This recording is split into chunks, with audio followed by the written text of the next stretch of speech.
Hello, my friends, and welcome back. Thank you very much for being with me again today. As you probably know, and if you don't, I'll let you know, today Donald Trump, the President of the United States of America, will call the President of the Russian Federation, Vladimir Putin, to discuss the proposal of a 30 days ceasefire and maybe, the peace process. That's fantastic. That's going to occur between 3 p.m. and 5 p.m. Kiev time. Let's put it this way.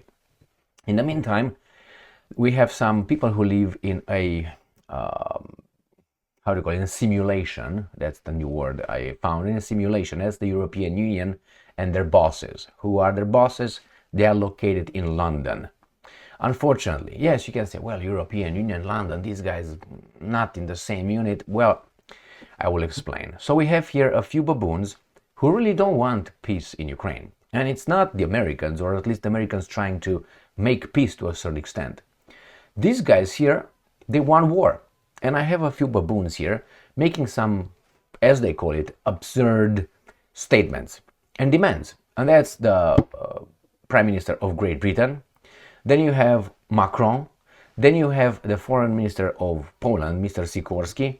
Then you have Maria Kallas, the so-called Foreign Minister of the European Union, who is an infantile, as Annalena Baerbock of Germany. These two people should not be close to anything that requires cognitive ability and knowledge.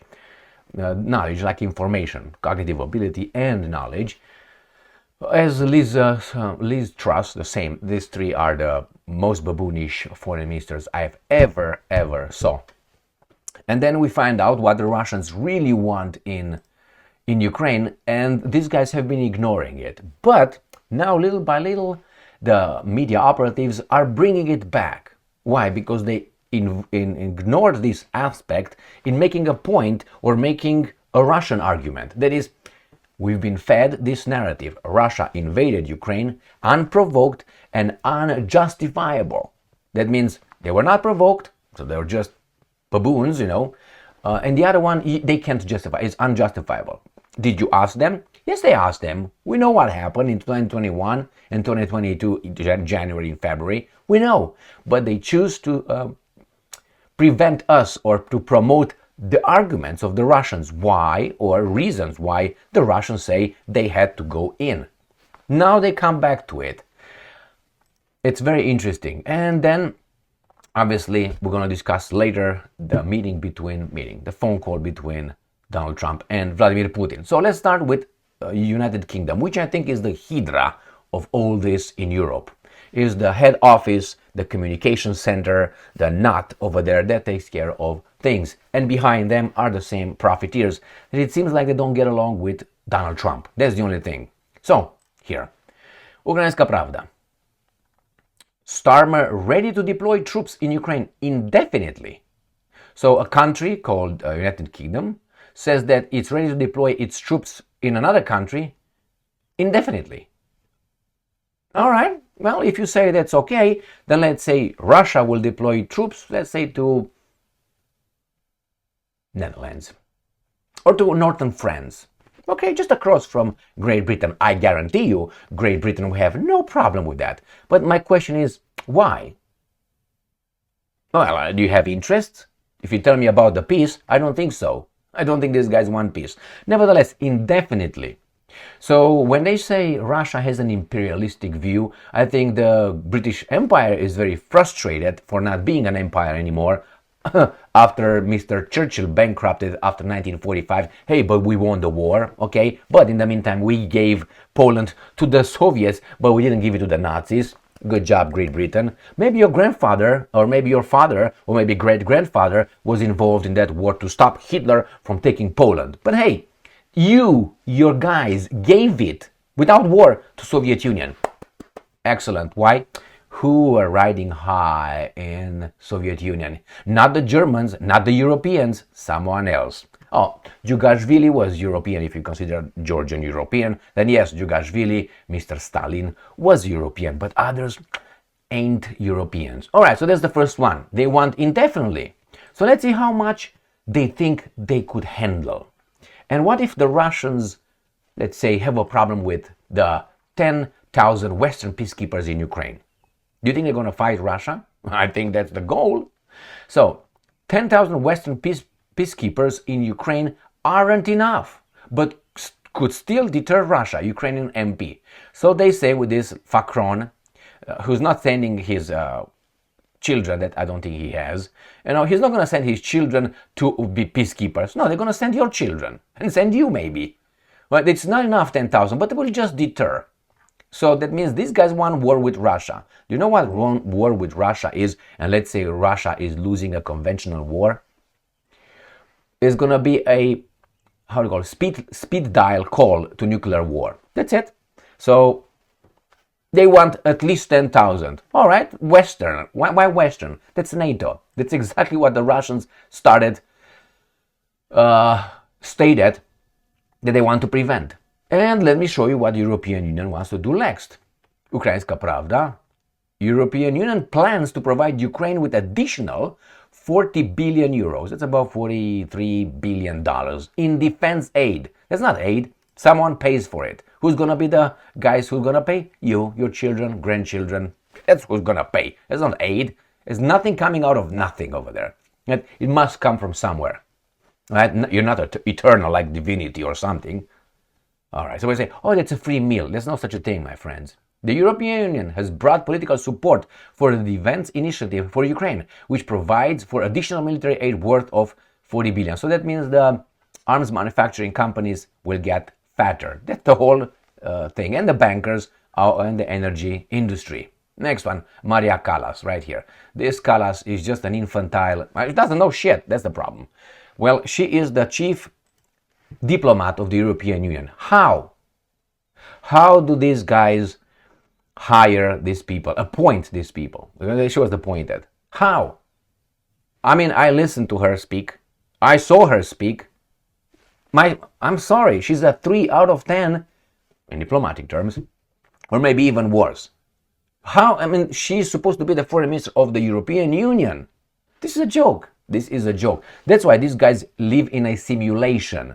They all are doing things, but they're not actually in the ring. You know, the man in the arena of Theodore Roosevelt.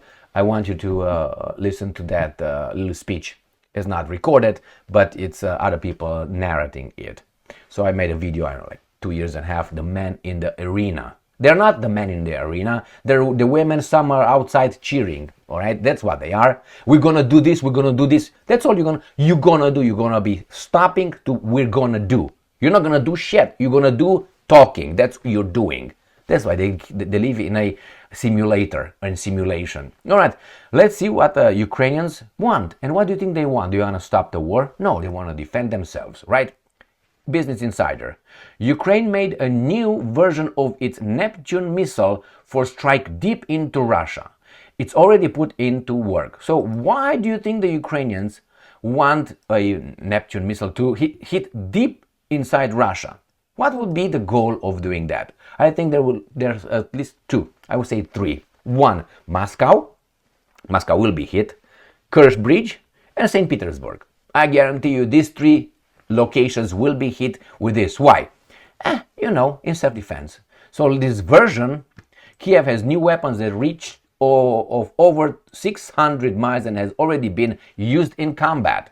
So 600 miles. Now let me show you 600 miles, that's 1,000 kilometers. So that is, let me show you on the map. So here's Kiev, right? This is the border with Russia. Let's say they are going to launch it from here and they're going to go straight northeast, to Moscow. I think here in straight line is about 700 kilometers. 700 kilometers. That is 400 miles. So, and then we go up north. If you go that way, you're going to find St. Petersburg. Now, long-range Neptunes, 3,000 kilometer drone test. Zelensky holds staff meeting. So they have 3,000 kilometer and the other one says 600 miles. So this, they say it's a missile, Neptune missile for strikes. But here they say it's a long-range Neptune, 3,000 kilometer drone test. So nevertheless, 3,000 kilometers. That's what? It's about what? 2,100 miles. How far do they want to go and why? Remember, those Neptunes, the new Neptunes, are not programmed and limited to go only eastward.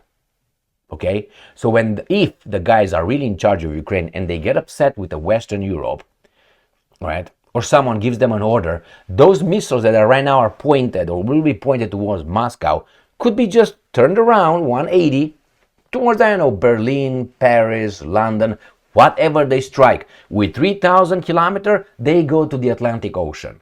From the western part of Ukraine next to Poland, if you go 3,000 kilometers, you go to the Atlantic Ocean, over Portugal, over, Cristiano Ronaldo, you go further than that. So any target in Europe can be hit by these guys at will. Because if they can hit inside Russia, which is at war kind of, which is ready, do you think the Portuguese, the French are ready? You're not ready.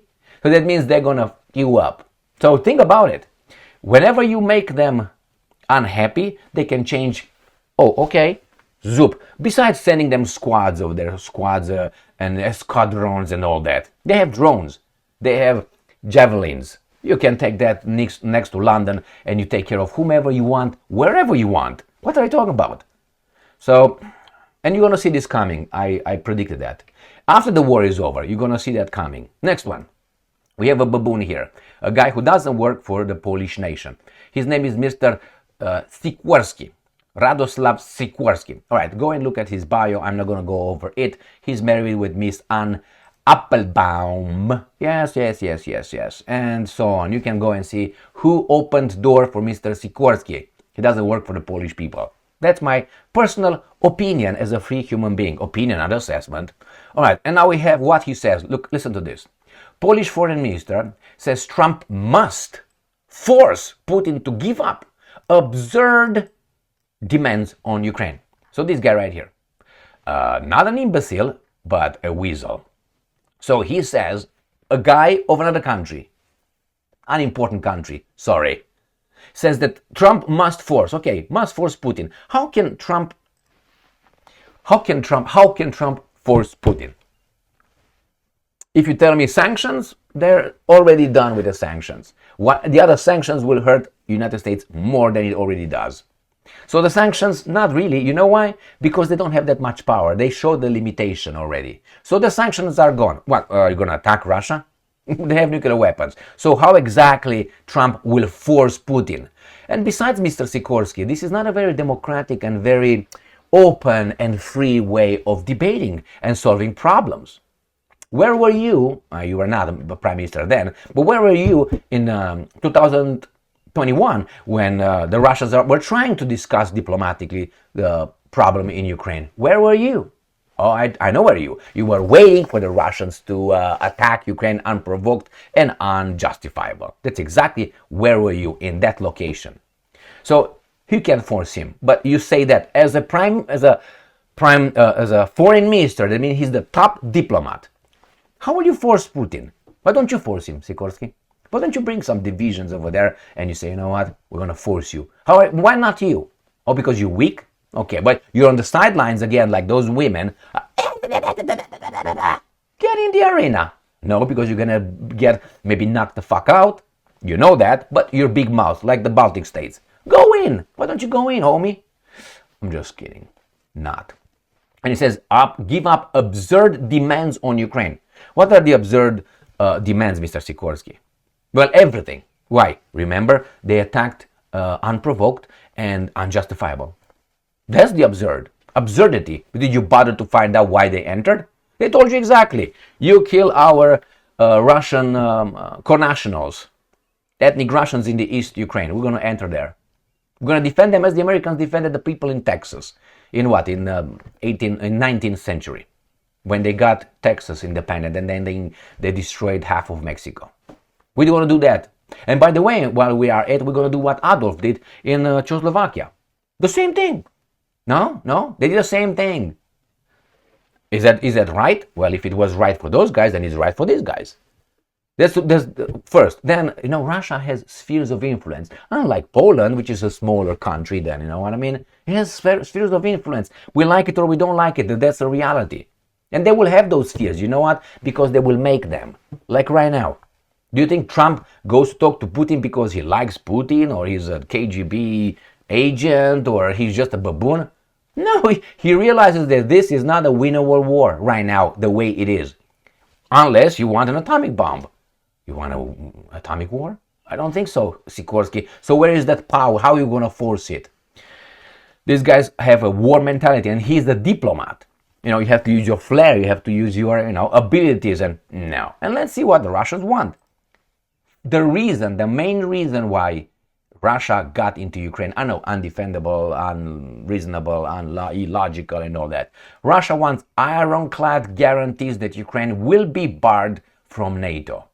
Russian Deputy Foreign Minister Alexander Grushko wants foreign troops to stay out of Ukraine for any lasting peace deal. Hey, didn't you hear that these guys want to go indefinitely, and these guys want 10,000 at least just to start with, and these guys are preparing 40 billion euros.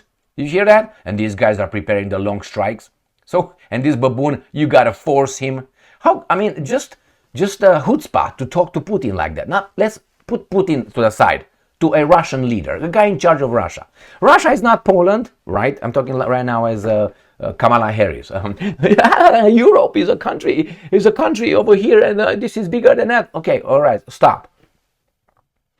Russia is not Romania or Albania or Germany or France or Great Britain. Russia is bigger and stronger. What do you want?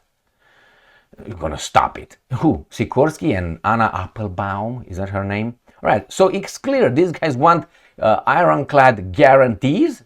I don't think guarantees will work. Guarantees like this work. Why? Because the Europeans pulled the carpet from underneath the Russians too many times, and the Russians were like, we're gonna smack you. We're gonna smack you. We're gonna smack you. And right now, they got smacked. The Russians will not fall for it. What do you mean get Western peacekeepers in Ukraine? That's exactly NATO that they try to keep out. That's idiotic. Idiotic. I can't believe these guys don't know that, but they do know it. But they lie by omission. If you want to make a point, all right, and the point is shaky, and you want to make the point seem strong, you obviously ignore the counter-arguments that would make your things shaky. That's exactly what these guys are doing, have been doing. And sometimes they exaggerate their point, and sometimes they plainly lie. But if you pay attention, if you have good memory, if you make a pattern, you understand all this. It's not hard at all. But they know most people are busy trying to make a living. They have their own problems, their own health issues, whatever they have to survive. Most of us have to survive, or most of them, let's put it this way. I don't have to do that. So besides, if you don't have an interest in politics and geopolitics and all this, you're going to be like, and just get it easy from the TV in 10 minutes. They tell you, the experts and the analysts, how things are. But you do not have time. Do not have time and maybe an inclination in order to, let me read something about, let me see what the other guy is saying. You don't have that mood. That they know that. That's why they can lie like that. I mean, Sikorsky. What do you think all the articles, why do you think I picked these articles? To make a point. I think it's a strong point. Didn't I ignore anything? I think on the other side, I ignored. I didn't come with the other little arguments. Why? Because the arguments that I could bring to counter-arguments would be what? What counter-arguments? And the thing is, they start chronologically, but when they like, pick and choose. As I said, chronologically, you start with 1991. That's where you start. But they don't go that far. They like to start only in 2022, February 24th. That's where they like to start a history. Russia invaded this. This is where the history did not start over there. The history didn't start when I smacked you. The history started when you raped this and you stole my property, and when you came closer to me, when you threatened me, you did this. I warned you so many times. That's when the history started. When you lied, and I didn't. The history doesn't start when you came right here. I said, bang, and you're crying now. But that's the way they make it. He hit me. Yeah, I hit you. But I should have hit you in 1991. By 1991, I was weak. Why? Traitors. That's why I was weak. People in Russia, in Soviet Union committed treason. As they did in Eastern Europe, with the so-called of the Western, with the, Iron Curtain. There was an order, there was an understanding. It was nothing else. It was treason made by the guys in charge of those countries. And Ceausescu did not want to commit that, and he was rewarded by Thank you very much. With the spectacle that the West used us to watch, like Saddam Hussein's trials and reward, then Gaddafi. All these were bad people. But if we apply the law and justice that way, then all these guys here that were in charge of our free world should have gone the same way, the same path. But they didn't. Why? As I said at the beginning, you have this, you're at the table. You don't have this, you're on the sideline like wannabes. You just live in a simulation. Thank you very much for being with me again today. Stay strong, stay smart, look for the truth, and be just.